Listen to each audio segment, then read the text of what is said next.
So Thank you, today sir. I'll request Amar to please tell us about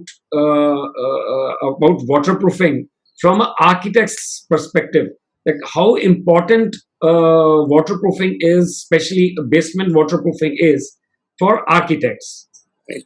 Sir, So over to just Amardeep. before you begin, can I have just a couple of announcements? Yeah, sure. One is that I will request all our viewers to please put their microphones on mute, as well as to stop their video. So that will help the bandwidth. So you should be able to hear and see the presenters better. As far as questions go, you can just send it in a private chat to Mr. Sujay Surlaker. You'll see his name in the chat box. Please send him your questions during the session. And last is, if you go to your view options, you will see the option to activate something called a side by side view. So I recommend you please start up the side by side view so you can see the speaker as well as what he's presenting. So thank you very much, and with that, over to you, Amardeep sir. Yeah. Thank you, Sandeep, for that introduction. And without further ado, let me start off on our topic. Yeah. Okay. So today's topic is talking about waterproofing of basements, or in other words, subterranean structures. Now, from a design or architectural perspective, give me the liberty of just taking you through the little bit of a history of how we've been using our basements over a period of time. The usage of basements has been evolving, and let's start from the very beginning. For instance, earlier in the 80s and the 90s, and even till the early 2000s, most basements were being used for storage, whether residential or otherwise. Uh, this was the most common usage. Second was services, be it electrical panels or some water pumps or anything of that sort. And the third was parking, which is, of course, valid for larger projects like commercial or residential group housing apartments. Interestingly, these are the three usages that are permitted in most building bylaws. And unfortunately, these usages are a bit archaic and outdated, but then that's the subject for another webinar. So this is what that used to happen. Now what has happened? In today's day and age, especially over the last 15 or 20 years, basements are thought in various ways. So one of the prime way uses of a basement now is recreational.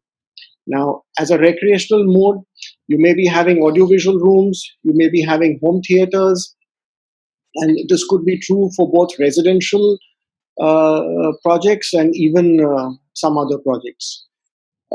Gaming has become a very big thing, not just online gaming, but the old fashioned games as snooker or table tennis or a pool table. So, basements accommodate this activity as well. Card tables, darts, you name it. Even in terms of sporting activities, have also entered into the usage of basements. Very often, you will find gyms or yoga studios in various colonies, or private gyms and yoga studios set up in your own homes. And even some of the high-end homes and projects are even building swimming pools in their basements. Now, the idea of showing you or demonstrating these various uses is to make you understand, or rather make all of us understand, that basements are no longer to be thought of as cellars or dungeons where one was just storing things. These are priority spaces.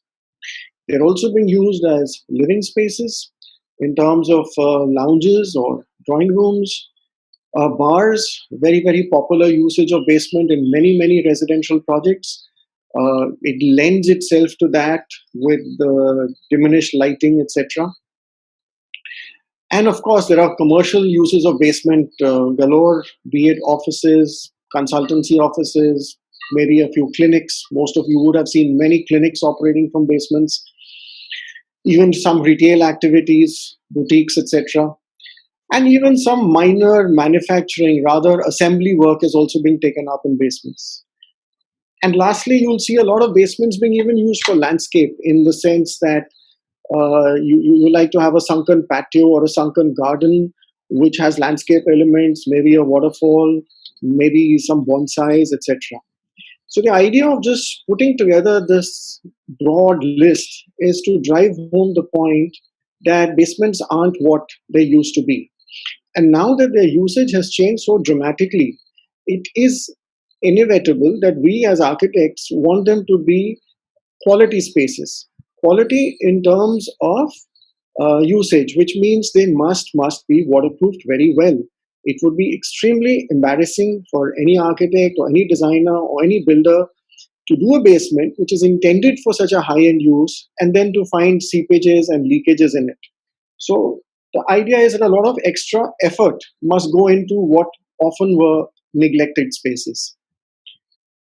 So before we actually plunge into a waterproofing system, or when we start consulting waterproofing consultants like Mr. Sandeep Chaudhry, or start contacting various vendors or various large firms and start asking them that, look, I have a basement, we need to waterproof it. I think it's important for the architect, even for the builder, to first check out a few things about the basement that they intend to construct. So let's start. One is, what's the kind of soil in which your basement is actually placed? Why? Because this has huge implications of the water retention abilities of the soil. For instance, sandy and rocky soils generally do not retain water, and the impact of groundwater on the basement isn't as severe as what it would be in clayey soils. This has been our experience of working in projects which are near a riverbed, where you normally, or near a river where you have a lot of clayey soil, or working a little distant in a little distant areas like near the desert where there's a sandy soil. So this is definitely a very strong factor to be considered in selecting the type of waterproofing system. Of course, the water table level needs to be ascertained, but naturally, if you're building a basement in a very desert and dry climate, you will not go in for as strong a waterproofing or as robust a waterproofing system as what you would do if you were on a floodplain or near a river system. The annual rainwater, of course, has a great impact. So even if you're building in a well-drained, rocky, sandy soil, but there is a regular rainwater, regular high amounts of rain during the year, you will drift towards taking extra precautions. Okay, so that was about the factual check of the soil and the climatic condition. Next, I think again as a designer, it's important to figure out that the project that you're doing, what would be the sources of water ingress. So let's start. One, without giving it much thought, is obviously the subsoil water, which tends to rise up and then enter the basements through capillary action, so on and so forth. So it's important to know the level of at which the subsoil water is.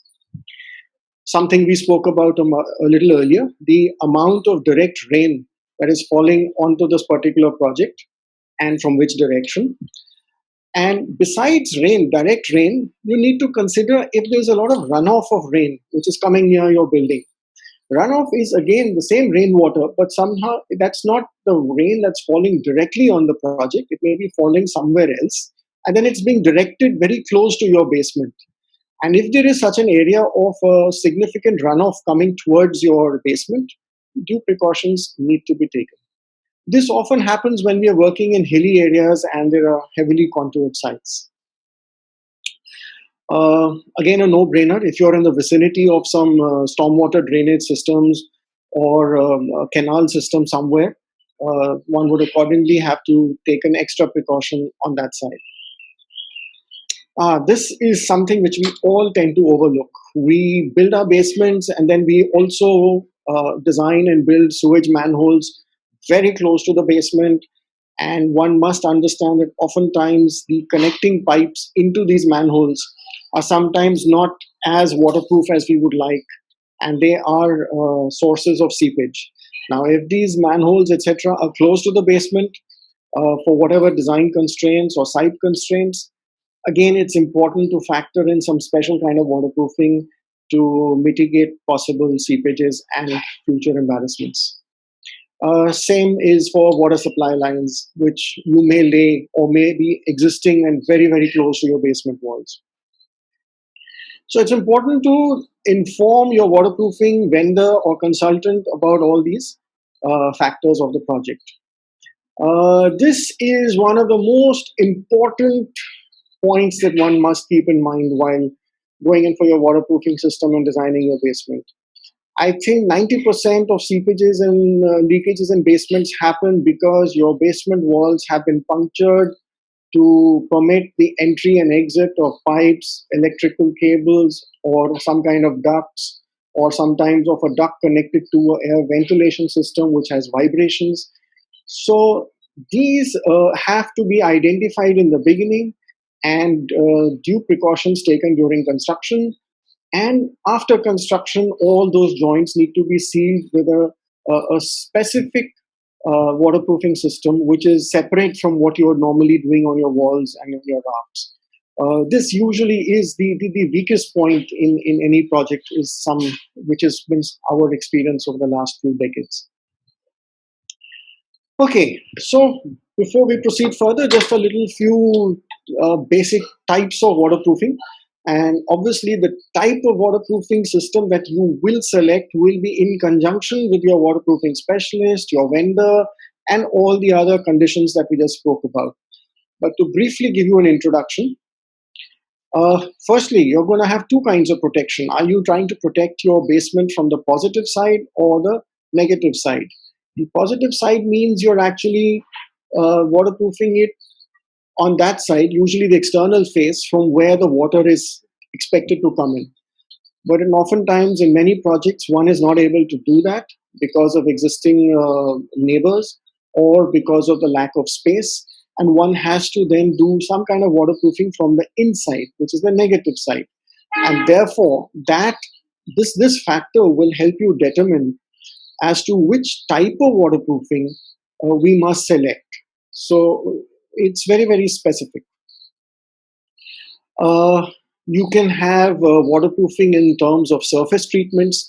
Surface treatments are, for instance, plaster with various cement plaster with various kinds of additives, various kinds of chemicals.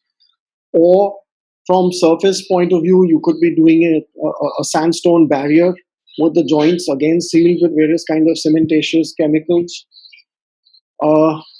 And the other kind of surface treatment is to create membranes, which actually are very useful because you can virtually do a seamless tanking system around the horizontal and vertical planes. Membranes in turn also come in different formats. One were the bituminous membranes, which was what was traditionally used till about 15-20 years ago, which bituminous means you need to use asphalt, which means you need to have a hot process where everything was sealed into place. A more contemporary usage are polymer based or PHPE based, which are basically cold applications. Crystalline is another method of waterproofing wherein you put in certain compounds which renders the concrete itself waterproof. And I'll just repeat the selection of this depends largely on the advice you get from the waterproofing consultant and the situation you have. Now, having done that and having executed the project, I think what a lot of us, including the waterproofing vendors, forget is that after the waterproofing is done, still there remains something to be done to ensure that the basement really doesn't leak. And those are largely in the hands of the architect and the builder. One, when your waterproofing layers come above the ground, they need to be protected as well. For example, if you're doing a membrane and it's coming up a certain amount above the ground, whether it's half a meter or more, that edge of that needs to be protected. You have to ensure water is not going to go behind that layer. And that's largely a matter of architectural detailing because it's got implications on the look and feel of your building. It has implications on the costing, but it is one of the most critical things. Just to repeat, no matter how good your membrane or how good the waterproofing system is, if you let water go behind it, it's as good as not having done anything. And similarly, in order to protect the waterproofing system, an effective plinth protection is something that we strongly recommend, and not leaving soil with its implications right next to the basement. Something we talked about earlier, that whatever supply lines and waste lines and manholes are, they should be located and treated in an appropriate fashion so that any possible seepages or any possible overflows don't come flooding into the basement. And again, this is, I think, one of the most important things which unfortunately gets left out is that once the waterproofing is done and while construction is on, the entire system has to be protected as per the recommendation of the manufacturer or the applicator. And if any puncturing had to be done for putting in some services lines, those should be done at the appropriate stage. And this is something we've learned the bitter way and experience that. So I cannot but repeat that how important it is that having invested in a good waterproofing system to actually protect it. Because as you know, construction labor can be a little disorganized. You've done a protective plaster, but suppose it gets scraped off because in the backfilling process there were rocks or boulders, so on and so forth. So as an architect or a designer, one must try and visualize that yes, these are the things that are going to happen at the site and these are the things that could go wrong, and therefore we must protect ourselves against it. And it's only when we take all these guidelines into account will we be able to ensure a waterproof basement. So basically, that's all. I'd like to now hand over in a moment to Sandeep to talk about the details of the various waterproofing systems. But just an example of a very challenging waterproofing situation we had, because this was a basement which had a swimming pool, which was a fairly large size, 25 meters long, which was also heated. So there were hot water lines, cold water lines, waste lines, overflow channels. And along with this subterranean sports complex were naturally the toilets and change rooms, which had to have a different system of waterproofing. And there were squash courts also in the basement at a level lower than the swimming pool and very close to it. And as you know, squash courts have hardwood flooring and extremely sensitive to moisture and water ingress. And not to mention the challenges of handling the heavy humidity, which is why you're seeing these large air ducts. So basically, all I'm trying to say, there are some projects where all the elements of waterproofing do come together, and when you have the correct vendor and the correct techniques and the correct attitude in place, things usually do come out well. So we have to try a bit on that. So that's all. Thank you from me. And now we can go over to the waterproofing specialists who can, of course, tell you all a lot more about the technical side. Thank you. Thank you, Amar, and thank you for this perspective from architects and you have done almost half of the work what I was supposed to do in my slides, which I'm not able to attach. So you have almost done most of it. You have already done. So now coming to waterproofing from a waterproofer's perspective. So all of the areas which are important, like basements, these are being used for various things like home theaters, for offices, home offices, and various activity areas that Amar has just said. And the problems normally when the waterproofing is good, waterproofing is not done, or the waterproofing design has not been made properly, the results come only after the first rays are there when the owners have already shifted in. So we have seen so many basements when we are called to repair them, the waterproofing, that there is 6 inches to a feet of water. There is a mold mildew all over the place. The furniture is all entire wet, and the area is inhabitable. People not able to live there. It's not only in residences. It's in we have seen in hotels. We have seen in restaurants where the basements are there. Even government buildings. A case in point is the Commonwealth Game Village, which was 2 basements were underwater for almost 3 years, after which they were repaired by waterproofers from our Waterproofers Association of India. They repaired it. And but what happens when we go to a site, and especially when the construction has already taken place and the owner or civil contractor has not roped in the waterproofer, at the beginning of the construction, right at the design stage. See, we get a lot of voids in the wall. There's huge honeycombing in the wall.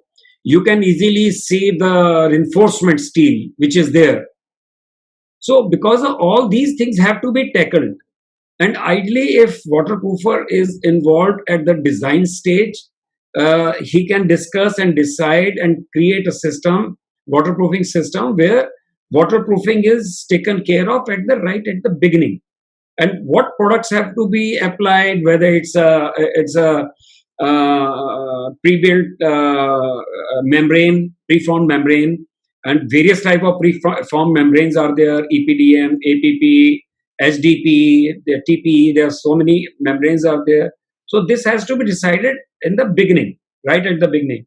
Whether crystalline admixtures have to be added, what is the water table, as Amardeep rightly said, what kind of water table is there. Normally, I go one step ahead further than that. I even check the water quality.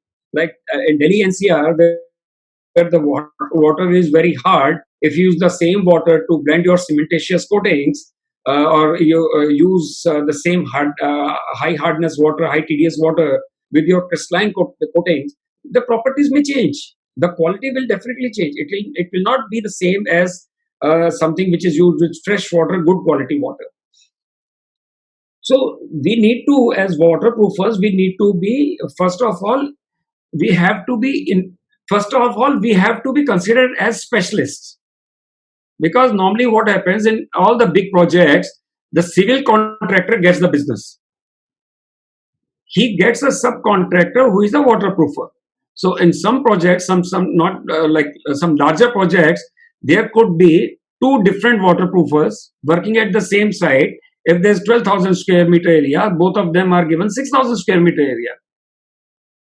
So it has to be seen that the waterproofers are specialists, just like plumbing companies, just like electrical contractor, the consultants like MEP consultants. They are also specialized agency. It's a specialized trade. We have been trained into doing it. Companies like SS, companies like Dow, companies like BSF, companies like Sika, Fosrock, they all train waterproofers. So we should be involved in the beginning, not when the seepage has already started, the leakage is already there, not for the repairs. So most of the waterproofers, we have couple of them here in the meeting also. Kunjan is there, we have Pankaj there. So a lot of people are there. We know Colonel Harry Sidhu from Chandigarh, one of the whose articles we have read. When we came into waterproofing, we are involved at a stage when the problem is already there. Before that, the civil contractor has done the waterproofing. So that's why I always say, don't ask me cost of waterproofing, ask me cost of not waterproofing. So ऐसे ही कई बार लोग पूछते हैं कि अरे waterproofing नहीं होगी तो क्या होगा. So normally I say, don't do it. You'll find out after 6 months, after one rinse, that what has happened, why you should have got the waterproofing done. So now I'll request, because half of my job was done already by Amardeep, so I'll request Sunny to take over now and tell us about what are the different things what can be done for good waterproofing, a sound waterproofing, which can last a long time.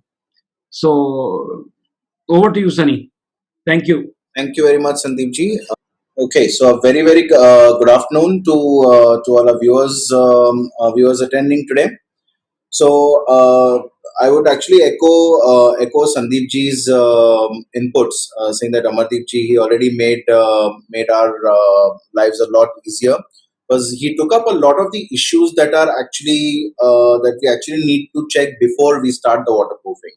So oftentimes it's like, okay, companies like ours, then for the remedial waterproofing, a lot of use a lot of the materials from TPH. Like we normally get called in when there's a problem, and not at the start of the waterproofing segment. But the start of the waterproofing procedure itself needs a lot of planning. So it is something that is to be incorporated, I would say, almost at the design stage, rather than at the time when the basement is being built, or maybe after. So with that thought in mind, we can just set up. Okay, these announcements have already gone through, so I'm not going to get much into it. Once again, please keep your mics on mute. Please keep your videos off so that the bandwidth utilization is better. You can also select your side-by-side view. Once again, for questions, as you're going through the systems, you can use the chat box and send your questions to Mr. Sujay Surlaker. Okay, not me, I'm a speaker, Sunny. Please send your questions to Sujay Surlaker and please mention your name, organization, and question. So today when we are speaking about the whole concept of waterproofing or the kind of materials that are used, so the concepts apart, solutions apart, what we'll also be talking briefly would be about how to specify these materials, for example. So it's not enough that we only kind of look into, ये कौन सा material है, इसके ये करने के लिए आपके पास क्रिस्टलाइन है क्या, ये करने के लिए आपके पास में मेम्ब्रेन्स है क्या, but rather what kind of parameters we should be looking at to specify these materials in the long range. To keep our company, just to introduce our company briefly, ssbuildchem is actually a 25-year-old company, started in 1994. Was technology driven, R&D based, came more from consulting, and for the last few years are into manufacturing our own complete range of construction chemicals. What has been a specialty over the years is the technical knowledge. So we know, like me myself, I'm a concrete technologist to start off with. So you understand concrete, you understand construction, and tailor make your systems to meet those requirements rather than the other way around. And also we do a lot with training. This is one of the attempts at it. Much more than training is to just give you some ideas. So basically, we would like to see ourselves as your knowledge partners in construction chemicals. Of course, we work with all the different fields in construction. But essentially, it's a thought process, I would say, that is very important to waterproofing, in addition to the execution. So a lot of these things Amardeep ji already covered. It's like things to consider in your basement waterproofing, like future access in most cases not possible. Your waterproofing systems should have a particular resistance to your water table. So that means it should be able to meet the requirements of water tables going up and down. It should be resistant to your salts and chemicals in your soil. So you do need to do a chemical analysis before you start designing your waterproofing system. You have to think a lot about the soil properties that Amardeep ji said, because there might be uplift pressure from your water table, and things like that are pretty difficult to solve as in hindsight. So you have to kind of make sure that your basement design incorporates those kind of things, or considers those kind of things in the design parameters itself. So again, soil compaction is one of the areas which is normally kind of sidetracked in the thought process. So for example, if you know that we have got expansive soils, then you would probably think of first stabilizing or creating a waterproof crust on top of expansive soil so that the water doesn't go through, and then start your basement construction. Or you can think of other soil stabilization methods. There are a lot available today. You can mix a powder and compact and stabilize. You've got injection systems to do those. So a lot of options are today available in terms of everything, in terms of the materials, in terms of the machinery, as well as the expertise needed to do this. And in case you have questions, we can of course always help you with these kind of issues. So another, Sandeep ji was saying that ask me what is the cost of not waterproofing. So that's where something like this comes into play. Like if you think about it in one way, waterproofing costs maybe barely 2% of your civil works. So it's a small investment to make. That is why you have to do it once, you have to do it right. But in case your waterproofing fails or there is a problem or damage to the waterproofing, the amount of water that can come in and the amount of damages it can cause is much more than 80%. And also in the whole repair process, then the cost to repair this waterproofing itself becomes very, very expensive. So I would say a majority chunk of your repair cost goes into it. For example, to do, say, I would say if you do a nice coating or something like that, say maybe a waterproofing system costs somewhere in the vicinity of about say 1,000 to 1,500 rupees a square meter. But if you're talking to repair that, it would cost almost upwards of, I would say, somewhere like about 15 to 20 to 25,000 rupees per square meter. So you'd rather invest the small part to do it right in the first time rather than spend a lot of money later. So the aim is, of course, to reduce your overall life cycle cost. So today, with respect to waterproofing, what we will be discussing is a bit more of ideas to demystify waterproofing. Like, let us not make it something that confounds everybody.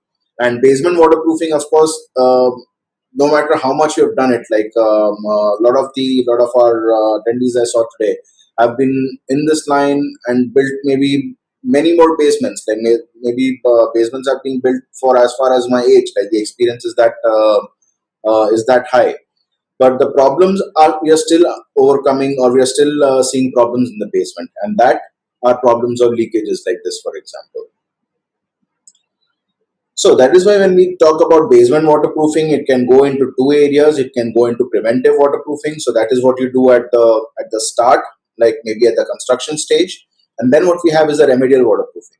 So it is something that we often get called to, like to solve a waterproofing problem. But in both cases, it should not despair, because in both cases the process is almost similar, or the thought process that we would follow is almost similar. So classification of waterproofing, again, I'm not looking much into it. Many people describe it in terms of area, like basement waterproofing, terrace waterproofing, swimming pool waterproofing, and so on. Many people look at materials, whether it is cementitious, whether it is PU-based waterproofing, things like that. Other people are interested in what is the technology. Is it an HDP membrane technology, or it's a crystalline coating, or something like that. But and still, another thing that Amarji said was whether the waterproofing is positive or negative. So there are many classifications. There are many ways in which we tend to look at waterproofing. But I would say keep in mind what is the thought process behind it. So we are now thinking in terms of, okay, what do we specify? How do we look into it? So if we take a look at the remedy types, according to international codes, they break it down into three different kind of systems. So type A is a barrier system. So like it can either be an external barrier, like in old times this used to be box type waterproofing. Now under new construction we are using, say, liquid applied membranes or preform membranes to pretty much do the same. So the barriers can be applied on the outside. Your barriers can be applied on the inside. So oftentimes what we call crystalline coatings or something are normally applied on the inside. You can do that as well. Or in certain cases, the barriers are kind of sandwiched in the construction between. But what this will do is kind of, it still creates an avenue for water to probably enter this space and damage the concrete over there. So to prevent that, it's normally better that the barrier system is on the positive side or on the outside. Another option available is the integral system. So what that means is that you're casting very, very high quality concrete for your raft or for your retaining walls, and you're also treating the joints very, very well. So this kind of thing does not have a barrier on the outside to protect it, but basically you're using the permeability aspect or the impermeability aspect of the concrete itself, along with proper joint treatment, to get a waterproof system. This is also possible. These are very good. This kind of an option is very good to do what we call blindside waterproofing. Whereby your trench is or dug almost up to the edge of your property line, and you don't have access. So in that kind of thing, you can always think about using an integral system, that is integral waterproof concrete along with joints. And internationally, they also use a drain system. What that means is that even in case the water is allowed access, of course, they are using good quality concrete. But if water gets access into your, I would say, into your building structure, then it kind of comes down to this drainage layer, from where it goes down to a sump, and from here it can be pumped out. So that is another one of the options in which it goes. But if you try to put it very simply, how does water enter your basement structure? So very simply put, it can enter either through the capillaries and pores, so it can enter through the body of the concrete itself. Okay, that is one of the option. If there are cracks and voids, for example, if there is honeycombing or if there is some movements and there are structural cracks, or maybe there are just kind of durability cracks, then water finds its way through these particular deformities, and thereby it enters your living space. And in a lot of cases, I would say it enters through your joints and discontinuities. So once you understand this properly, you will kind of think that your waterproofing system now has to treat each mode independently. So that means you need to minimize your capillaries and pores. You need to find a way to avoid cracks or to fill them up properly, and you need to treat your joints and discontinuities properly. So basically, your solution will then depend on what is your entire construction system that you're using to build your basement. And the most successful waterproofing that we have seen also from our experience are systems which kind of incorporate multiple barriers at the same point in time. So this is something that your thought process should kind of take a look at. So if we talk about solutions in this case, so for your concrete porosity, the only two things you can do is one is exercise water cement ratio control, and second is use a good integral waterproofing additive. For your concrete defects itself, any sort of voids and cracks, what you can, if there are surface cracks, you can look at coatings. If they're deep, you can look at injection grouting, or you can also, for voids or honeycombing that you see on the structure, you need to fix it with a repair mortar. Oftentimes for repairs or honeycombs in the structure, people just use like a cement slurry. Now, cement is a very kind of a shrinking. Cement slurry has a tendency to shrink. So if you use the same thing to repair, it's just gonna crack and let water through again. So using a proper polymer modified repair mortar would be the solution to go. As far as discontinuities go, you have to treat them properly. There are many technologies on the market today, like swellable water bars. You've got joint tapes. You've got expansion tapes. You've got even injection hoses. You can even use the same coating systems, the crack bridging coatings that you're using for your barrier. You can just reinforce them and also use them to treat joints. So lot of options are available as to what you can do. But over time, like what our experience has actually shown us, is that the system best suited for Indian conditions is actually a mixture of your barrier system as well as an integral system.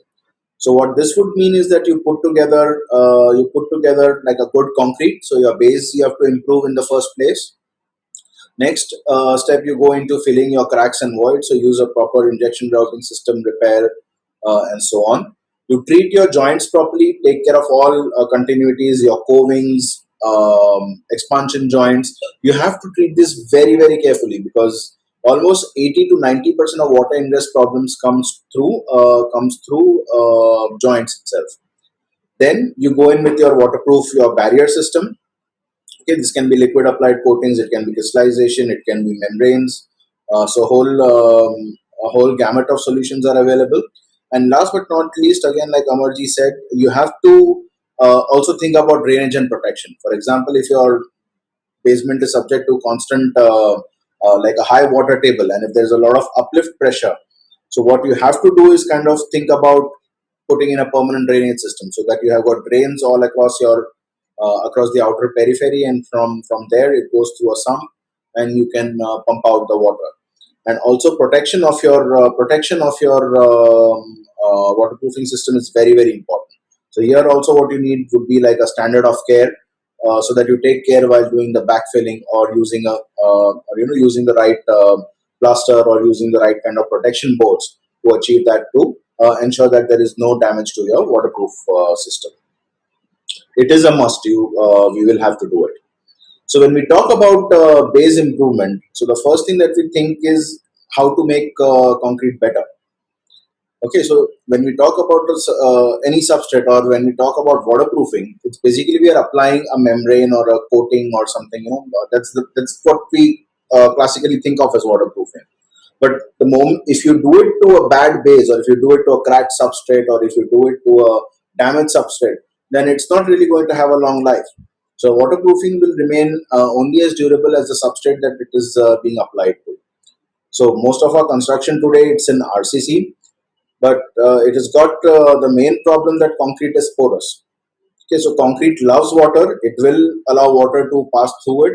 So we need to kind of think about better mix design techniques and everything to kind of reduce the ingress of or to reduce the transport of water through concrete. Now, if you think about the porosity of concrete, part of it comes from gel pores. You can see that these are very very small things. They are formed.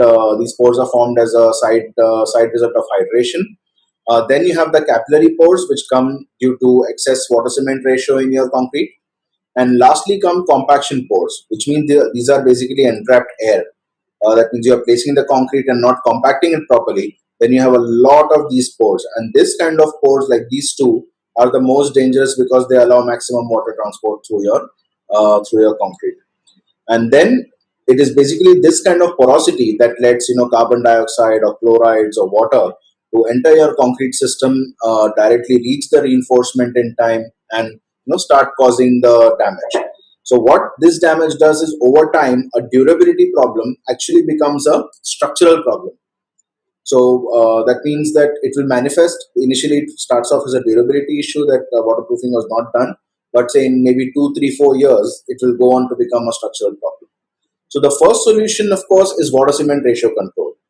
So in terms as a concrete technologies, what I normally recommend is that if you say that you keep your water cement ratio below zero point 0.4, in most cases you should be very very safe. You can just see like this is like a graph of permeability, how it increases with water cement ratio. So you can see that up to about zero point 0.4, your permeability in concrete is almost next to nil. So just to keep your concrete safer, you should basically look at using water cement ratios less than 0.4. You have advanced admixtures available today. A lot of systems are there, so it is 100% possible. If you can also use SCMs into it.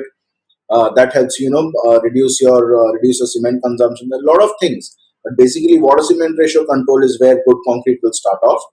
And the second solution is to use a proper integral waterproofing additive. So, for example, the kind of material that we have, we say it goes into kind of sustained crystallization and hydrophobicity as well. So, what we have is a material that combines multiple properties. Like in the first step, it combines basically capillary reduction. So that means it has got certain parameters that help you to compact the concrete better, increases the flow a little bit better. So your compaction, the moment it's better, a lot of capillaries get reduced. Then we have a crystallization based system. We add certain kind of fillers to it, which are very small, but or which are very very finely divided. In presence of water, they kind of swell up, causing physical pore blocking, as well as there are special hydrating materials inside, so which kind of crystallize to create more CSH gel, thereby making it more and more dense. And in addition to that, we also have a hydrophobic component, so that these three, when they work in synergy, it really gives your concrete an upper edge in protecting itself. This is just a few quick slides to so that you have a visual representation of how it works. So normally, without the additive, water finds entry very quickly into your concrete. So with the addition of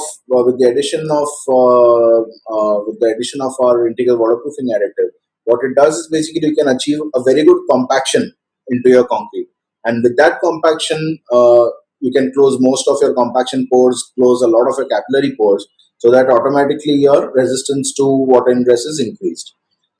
In addition, we use very very high end, very modern hydrophobic systems into it. So if you consider water, if it finds access very quickly through your capillaries, the hydrophobic materials that we add kind of form a lining along your capillaries. So now when water tries to go in, it doesn't become possible. And the last but not least, there is a crystallization or the pore blocking effect. It's just a larger animation of a capillary. So one is we use the finely divided material, which in presence of water kind of swell up. You can see the materials are your finely divided material starts swelling up. And also the crystallization seeds, in presence of free lime, in presence of water, they kind of keep crystallizing, keep hydrating, and they fill up all the space into your in your capillaries. So what this kind of things does is it makes your concrete much more dense with respect to time. So that is as far as concrete goes. But we not only use concrete, we also use mortars. So looking at making mortars more waterproof is also important. For this also we do have very special mortar additives or plaster additives. Like oftentimes plaster is the external envelope of the building, and how do we make this better?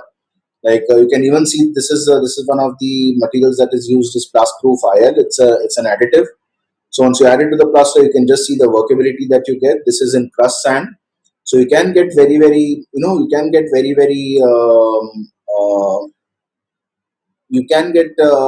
cohesive, very nice mixes, even from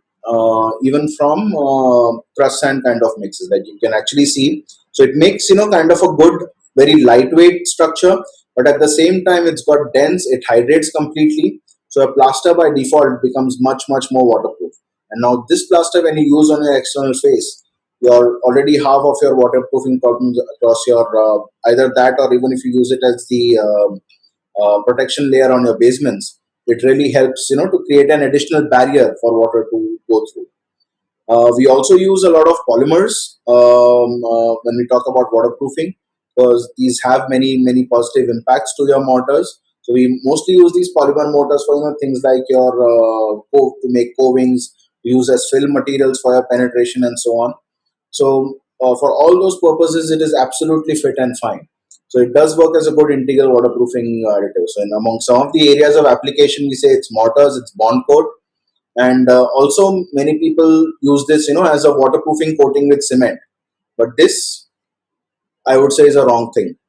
Because cement and water alone, it has got a tendency to shrink by itself. So just using cement along with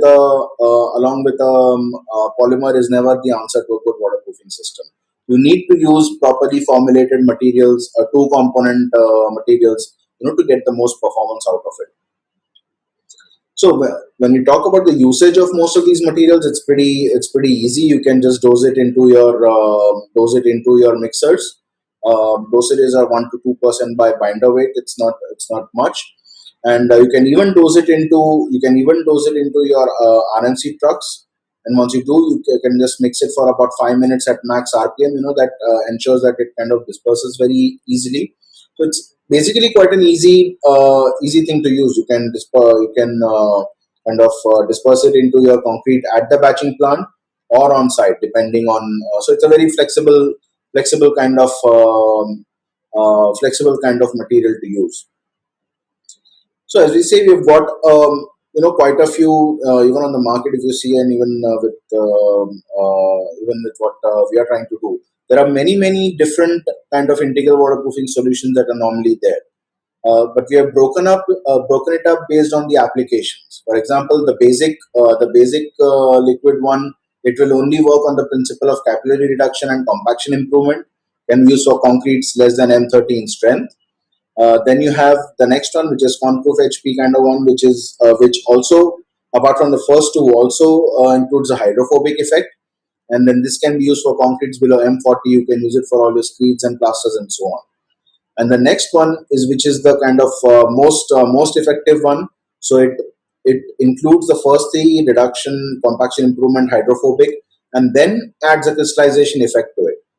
So this can be used for your little bit higher end concretes more than M40, for your screeds and so on.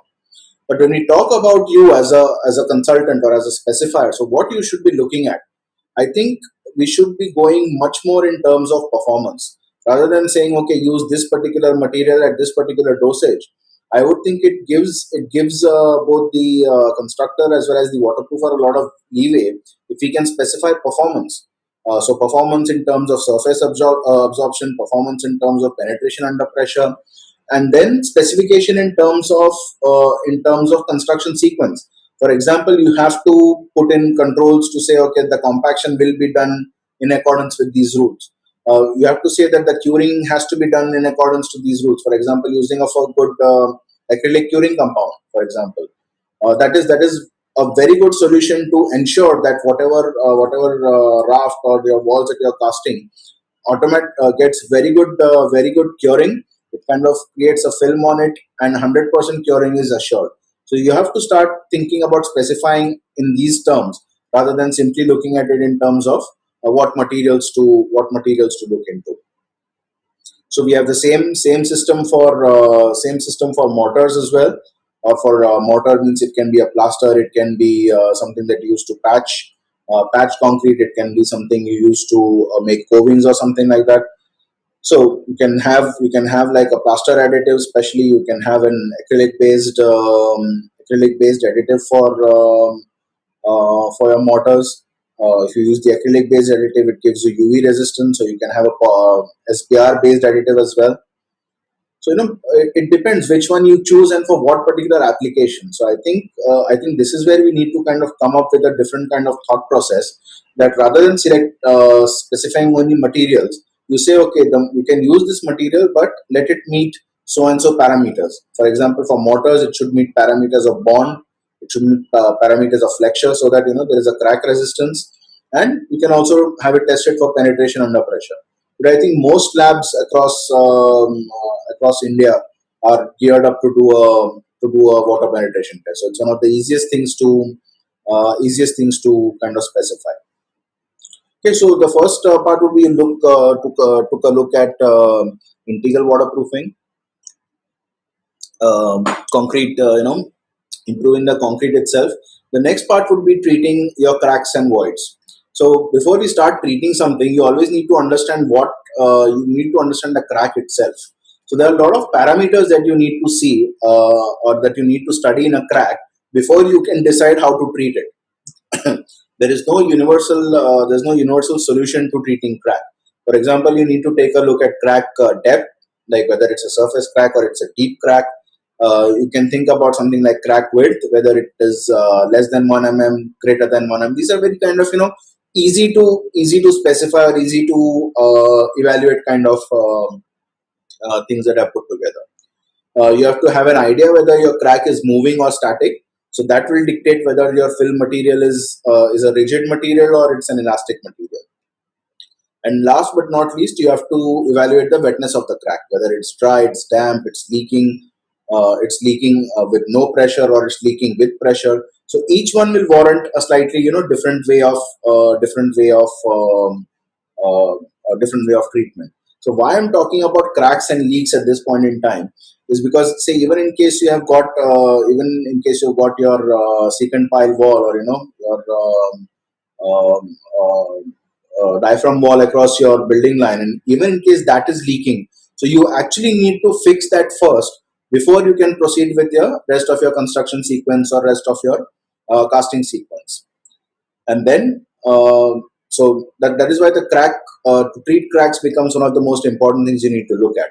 So based on your crack depth or surface, what you can use is, if your crack depth is very, very minimal, less than 1 mm, then you can simply just coat it with a crack bridging coating.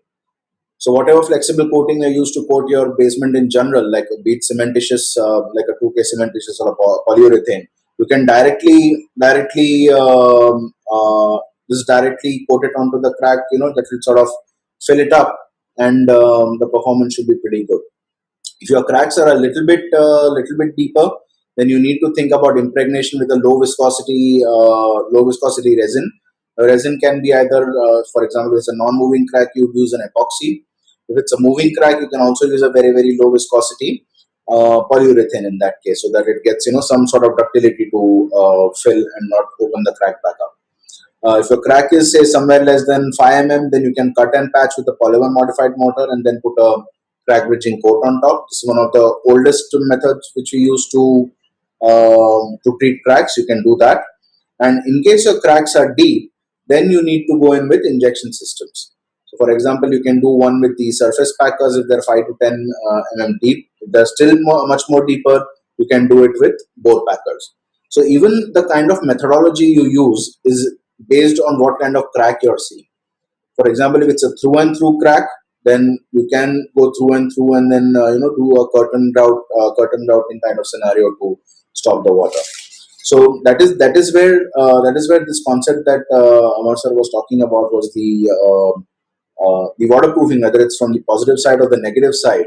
So apart from the coating, you can also use today injection resins to go from the negative side and go and create a curtain on the positive side. So this is one of the options that is open, and we normally put it to very good use in the remediation systems.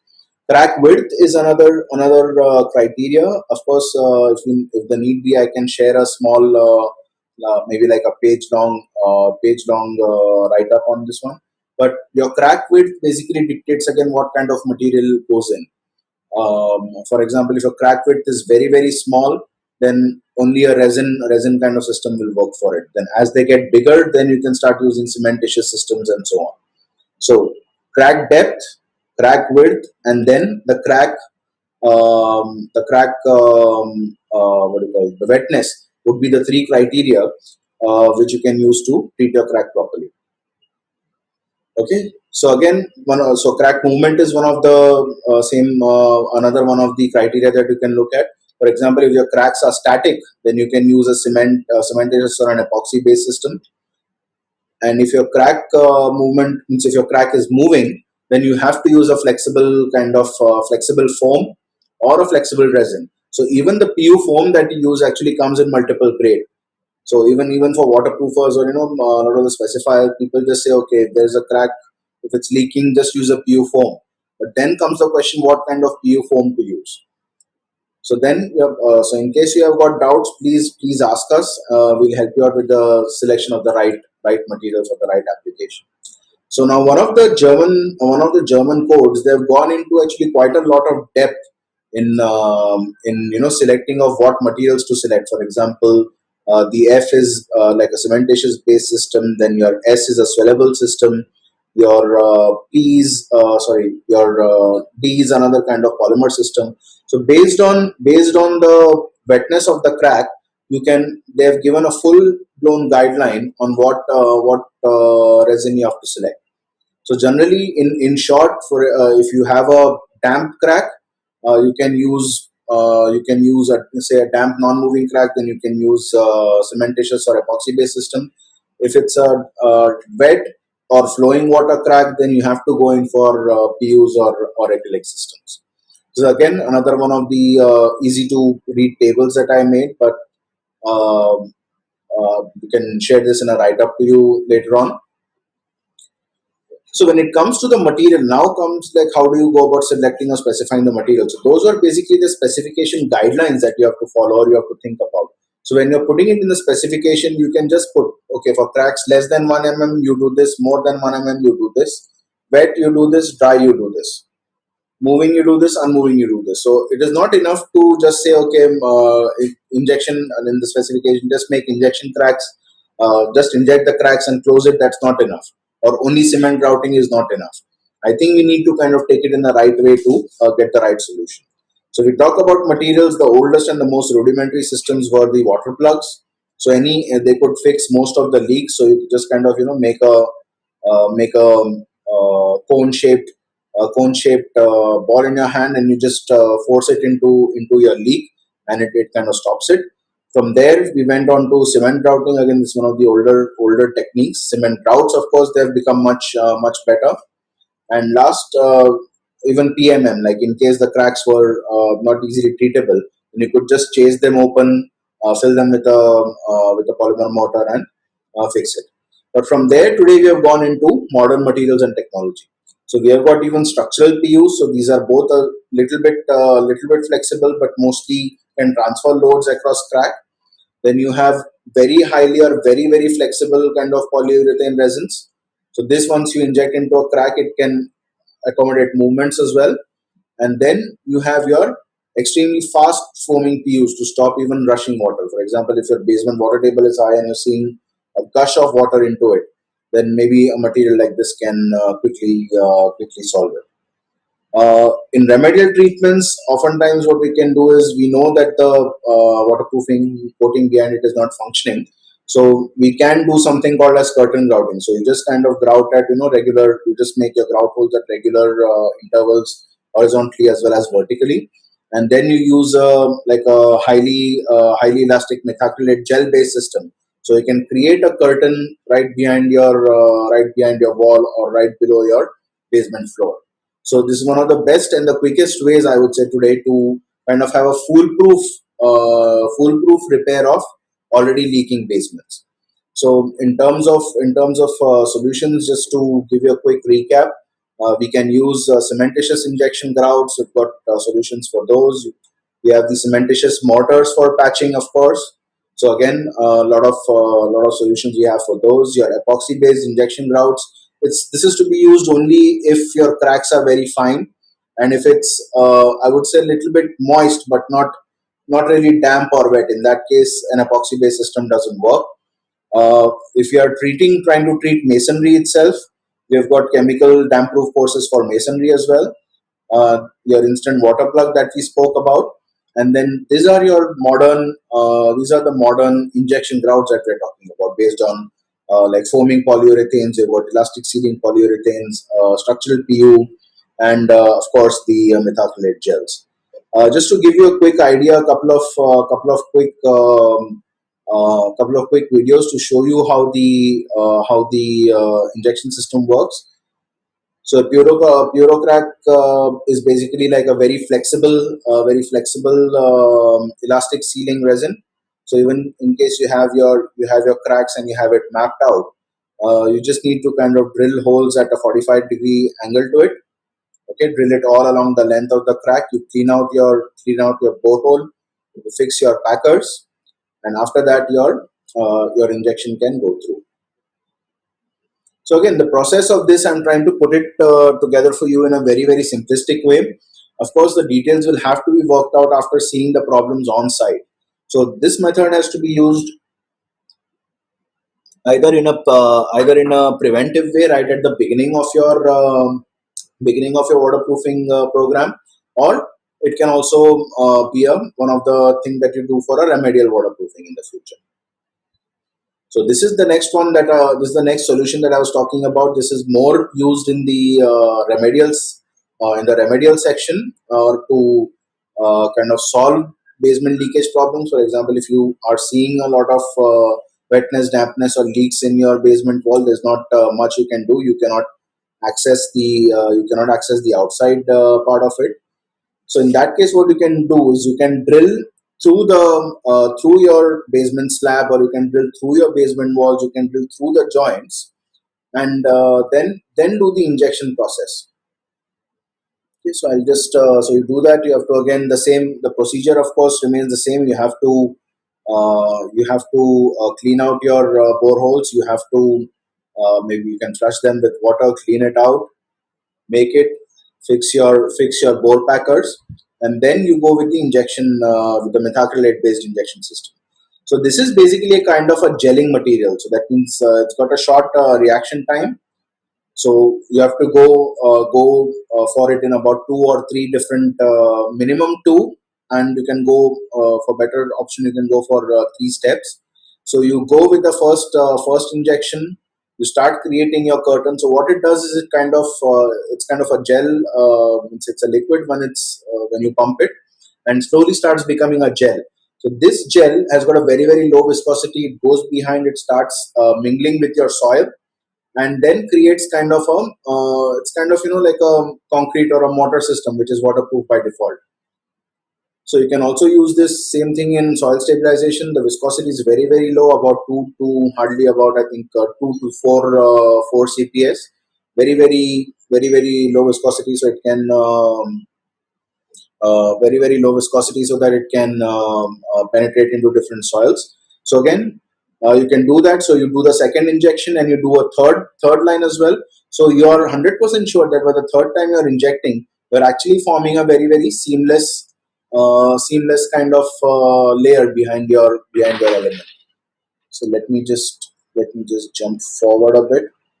So you just continue with the injection system, and here you can see you just kind of create a full blown curtain. So your curtain is going through the below your raft slab. It is going behind your retaining wall, and overall it forms like waterproofing on the external side of your basement.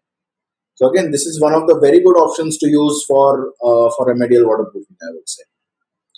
You can also use this kind of a system to say treat expansion joints. Now, if you have very large basements and say even maybe after casting your rough slab or something, if you're seeing a lot of water leakage through the joints, then you can again form a curtain below your joint system. So I'll just kind of jump forward to it in the interest of time. So for example, if your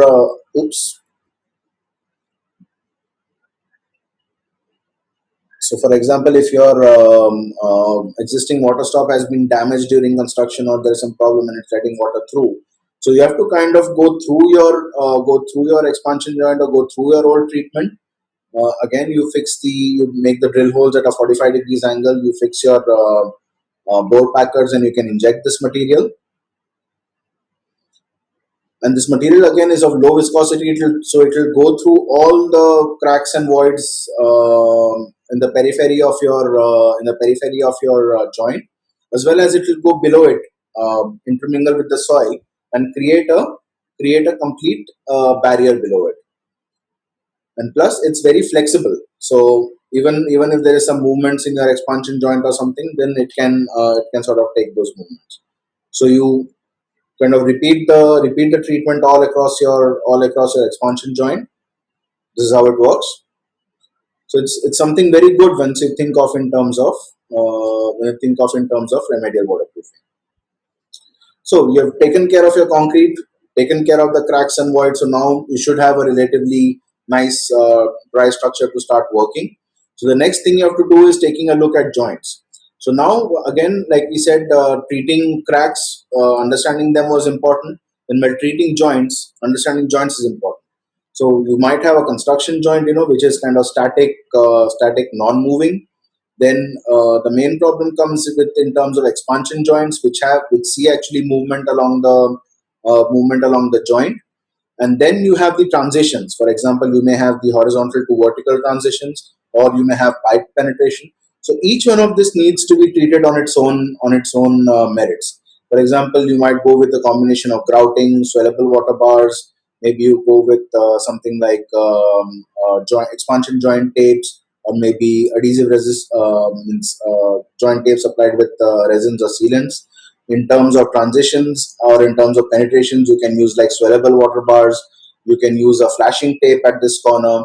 You can probably think of just using a mortar coving and reinforced coating. So a lot of options are today available.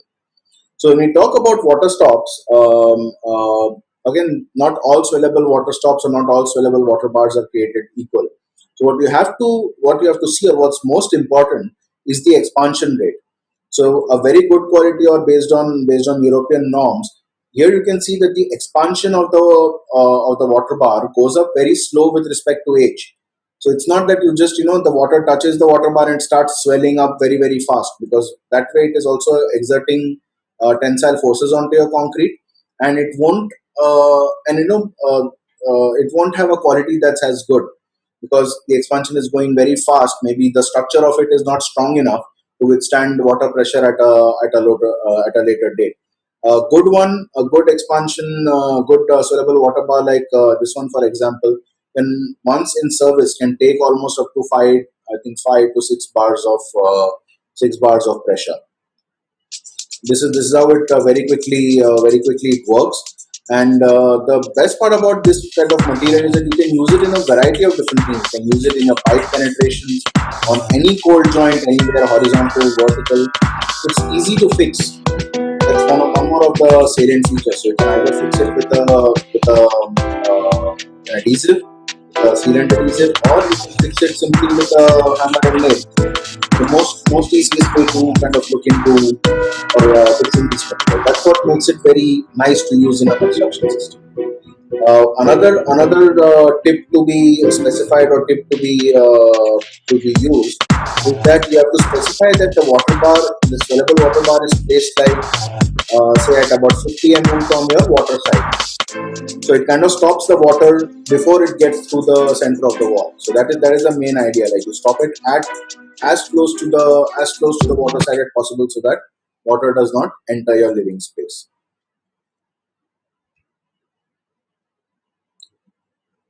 When we are talking about specifying for expansion joints, again, this is one area that requires a lot of care. I would say in most buildings, like even in basements, especially in basements or even on the upper floors, most leakages actually come through expansion joints. So you have to kind of select the right kind of tape. Your tapes can be based on FPO, they can be based on TPO, they can be based on EPDM. There are a lot of ways to kind of a lot of tapes to use, because they are very high tensile strength, very strong tapes. Then mostly these are encased in a resin system. So either it can be an epoxy resin, or it can be a new generation modern sealant kind of material based of silent terminated polyethers or things like that. There are modern materials available for this, but the application of basically this system needs a lot of care. So you have to do it right in the first time. So also another option available, for example, if you're looking at all the external faces of your basement, or also the internal edges of your basement, then it is better to use a flashing tape around them. So this flashing tape is basically kind of a sandwich system. So it's got a very flexible, very tough kind of membrane inside. Inside, it's encapsulated with a polypropylene type fleece kind of material, so you can apply it, or any kind of coating would stick to it. And this is applied to your joints and transitions simply using tile adhesive. So you can just take a look at the video concurrently.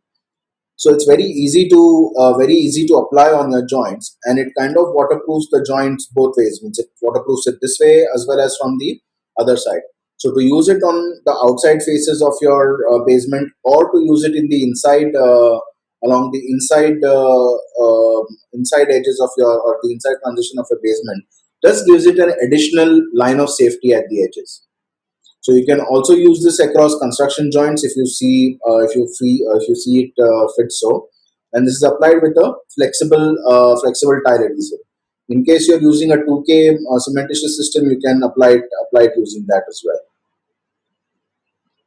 You can also use it for your pipe penetrations. So you simply take a piece of your tape, just hold it over the pipe, cut a hole into it, apply your tile adhesive, and just push it through, so that your junction around your tile adhesive becomes pretty good. So this is one of the options. Another one of the options you can do. So penetrations are again something you need to take care of. So these are very small things, but if you don't take care of it right in the first step, then mostly they will create problems for you later on. That's why you're putting a lot of effort in kind of putting together, like what kind of system can you specify back to back. So for example, if this is your raft or your wall, for example, and if you have to put in a penetration, so you cut out the core hole, you put in your pipe. um, you can maybe put in some basic shuttering if the need be. You can fill this with a gunnable mortar, or with a micro concrete, as the need be, just to fill it. And it's basically the treatment that comes after that's important. So what you can do, once you have filled this up with your mortar or grout, the next step, once it's dried, the next step you have to do is put in your flexible coating. So you do one coat of your flexible coating. Then you can either take a glass fiber, alkali resistant glass fiber mesh, or you can use the flashing tape we showed earlier on. Okay, so just kind of make it flat, make a hole mirroring your pipe, and just kind of embed it into the base coat. So once you embed it, make sure that it sits properly into your base coat, and then you apply your second coating on top.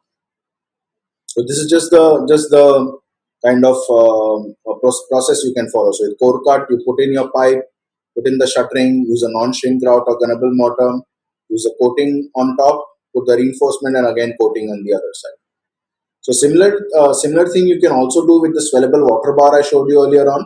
So you just wrap your water bar around your pipe and just push it in. The water bar says somewhere about 5 mm in thickness. So you have to make your core cut maybe 10 mm more than the 10 mm more than the pipe size. So you do that. You just push it in. Make sure your water bar is sitting snugly into the core cut.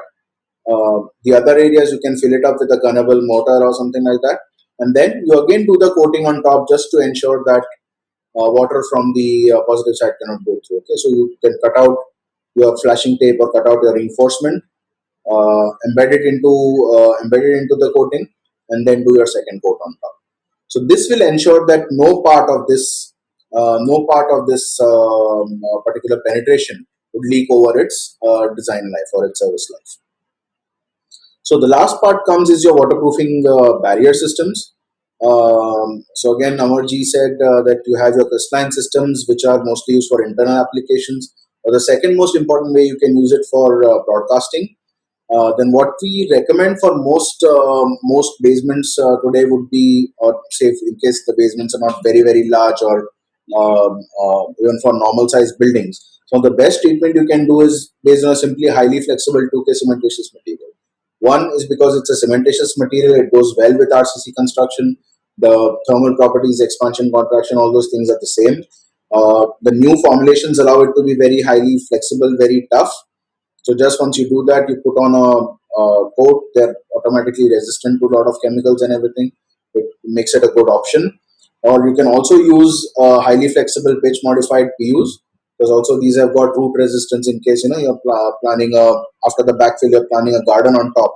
So you can also use this kind of material in the long run. So to understand the crystallization process a bit better, for example, if this is your concrete substrate, okay. So what you would do to get it is you just mix up the material, you apply it onto your substrate, and then the chemical components are drawn into your concrete, by the osmotic process. So it kind of becomes one with the substrate and becomes very watertight, and then does not allow water to penetrate any further into your concrete. So that's a basic way how it works. Easy to mix and apply. Just mix it like a normal mortar. It can be applied by it's better to apply it using a brush so that you can work it into the pores, and it does need curing. So from the point of view of specification, I would say what would be important for you to mention again here is not just that okay, use a crystalline system like so and so. You can put in a clause like saying okay, it should be resistant to water pressure of say 5 bars. 5 bars means almost 50-meter water head, so it can go. You can use it in basements that are almost up to 50 mm deep. But one thing to remember is that any crystalline system is basically a rigid system. So while using it on the outside, you have to make sure that there is no movement. For example, if your basement, if it's settling or if it's moving, or if there's a lot of uplift pressure, and if there is some dynamic movement, then it might not be able to take those kind of high movements. In that case, it is better to use a 2K flexible system.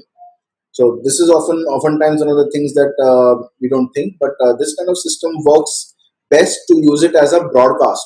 That means you have your PCC done, you tie your reinforcement, and before placing your raft concrete, you directly broadcast this material onto your base, and then you cast your raft concrete. So that it forms a waterproof layer at the bottom of your raft. Then you can do the same thing on the top of the raft. So again, you get a lot of waterproofing in general. I'll show you that in a video. So again, with highly flexible cementitious systems, you can see they get with the new kind of materials and raw materials available. They can get pretty flexible over time. So they've got very good crack bridging capacity. So mostly they're powder component, two parts powder component to a liquid component. And like the one we have, for example, Super Seal Flex, that has got a very high elongation as well as a good crack bridging ability. So it's a very tough coating, but it's still pretty flexible. And of course, it's resistant to 7 bars water pressure. So this is again one of the things that you can specify. Its initial surface absorption is not very much. It's very low. And this crack bridging ability of these kind of coatings also improves with reinforcement. So for example, if you think that there might be extended or if there is some kind of movement anticipated, so you can just recommend that we embed a glass fiber mesh. So in that case, the crack bridging capacity goes up almost, I would say, 2 times or more. Okay, and it is resistant to, of course, chloride, CO2, so it's apt for use in the basement. So that is what you need to think. Again, in terms of specification, I would say specify not the name or the technology, but again the performance parameters like what is the water resistance, water penetration under pressure, or the initial surface absorption, and if the need be, chemical resistance of it. So it's very good to this kind of material you can use on top of your PCC, on your retaining walls, on the sides of your rafts, and so on. And being liquid, you can easily take you can easily coat it, and it takes the shape of whatever shape your basement is in. Your polyurethane coatings, again, you have to just be careful with these because they need your substrate to have a particular water pressure. But that apart, again, they are very, very good in properties, very good in elongation, water resistance, and so on. So you can use this pretty much in the same places where you use the 2K system. So on your outside of your basements, as well as on top of your raft, as well as on top of your PCC system, just before you place your raft.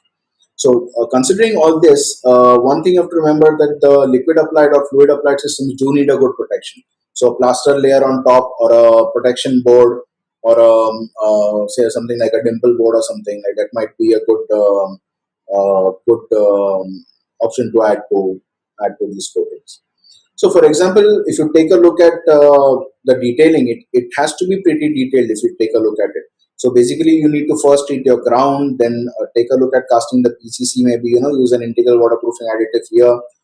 Do your basic coating on top, protect it. Then you cast your concrete with an integral waterproofing additive. You put in your water bars at your joints. You do that. You can cast your retaining wall. Okay, once that is done, you take care of your pipe penetrations and everything the way we saw earlier. You have to do all the joints either with the flashing tape or with reinforced coatings. Then you do your coating itself. You do your protection, and this protection has to be taken up above ground level. This is one thing that Amarji said. So it is a good thing to take it above ground level, terminate it properly. It's taking care of these small details all over your basement, which can finally, I would say, uh, give you a good life of your basement waterproofing itself. So this is just a short case study which shows like even very large basement areas can easily be done with things like this. For example, here you see the excavation has gone all the way to the property wall. Okay, so you need to prepare your surface properly. It's always a must for waterproofing. So you have to go with it step by step.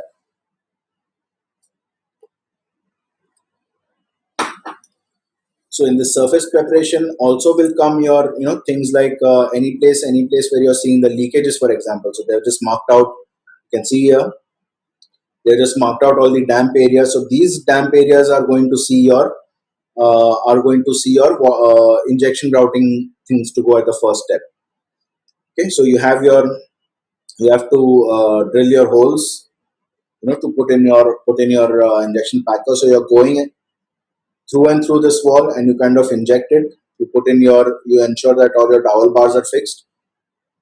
So you do this kind of first, so that any water coming on, you know where the water would come from, and then you can stop it before you start casting your main raft. Then they come with a joint treatment, so fixing your swellable water bars. In this particular case, they have also used re-injectable hoses, so they've kind of doubled up on the joint treatment.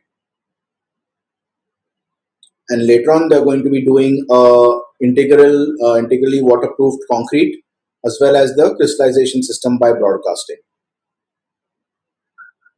Okay, so once you do all this preparation work, and if you are seeing leakages coming in at any point in time anywhere, so the idea is to first fix those leakages before the construction sequence progresses. Okay, so you can do that once your base PCC is ready. You can start Maybe if you want, you can do a coating and a plaster, then tie your reinforcement, or you can do this, then you wet or in case you're going directly, then you can start tying up your reinforcement. Then you broadcast your crystallization based system over the PCC. Okay, this is after you tie. Broadcast it, say, at about 2 kgs, roughly 2 kgs per square meter, and then you start pouring in your concrete, and the concrete should also have your integral waterproofing additive mixed into it. So here again, how you place the concrete is very, very important. So you can use maybe SCCs, or you need to kind of pay proper attention to the compaction of it. Because if you have very good concrete and if you don't compact it properly, there are large voids in it. No matter how good your materials, it will still let water through. So you can see that the concrete is flowing over your broadcast crystalline system at the bottom. And once your slab is finished casting, your basic finishing is done, you can once again broadcast your crystallization based system. In our case, it's we call it SS Crystal 1K. You do that, and then you just trowel and finish the top of a substrate.